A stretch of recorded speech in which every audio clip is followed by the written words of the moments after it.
माँ, मैं जब चल नहीं सकती थी मुझे चलना सिखाया मेरी माँ ने। मैं जब बीमार हो जाती थी रातें जाग कर बड़ा प्यार जताया मेरी माँ ने। मैं जब नींद में डर जाती थी नींद ख़राब करके अपनी दिल बहलाकर सुलाया मेरी माँ ने।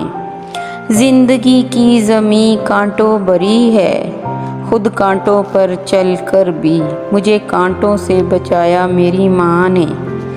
गर्मियों की गर्म रातों में खुद पसीने से शराबूर होकर मुझे नहलाकर सुलाया मेरी माँ ने।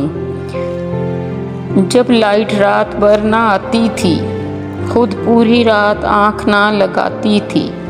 रात भर हाथ वाला पंखा जलकर सुलाया मेरी माँ ने।